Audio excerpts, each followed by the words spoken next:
Hey guys, Nolan here with MarineMax Rogers. I'm on a Sea Ray SDX 250 that we just got in stock. I was going to show you some of the things I like about this boat. As we climb on board this SDX, you'll see the interior is the dune color from Sea Ray, and you'll notice the flooring throughout is brown sea deck. It's just a classy look. I like this color. It's my #1 feature on this boat. Another feature I want to talk about today is the Bravo 3 outdrive from MerCruiser. It is a great outdrive, maybe a feature that gets overlooked, but with the dual counter-rotating props, it just transfers the torque of the engine to the water so efficiently. You have great hole shot, you get up on plane out of the water really good, you have great fuel efficiency and great control. Just a feature that I think should be pointed out.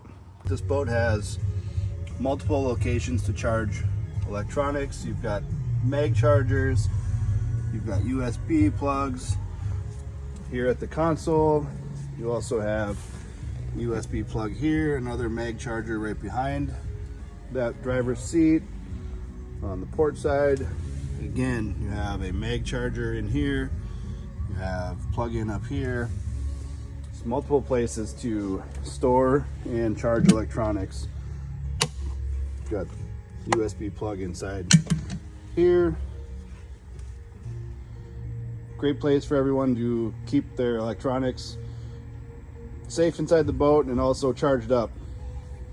Lastly, I just want to point out the stereo in this boat. Really great. You got 2 speakers up front, a separate zone for the bow. You can turn that down if you want to have a conversation up here and get away from the music. You can turn that zone down, or you can turn it up. With the rest of it, you have a zone for the cockpit.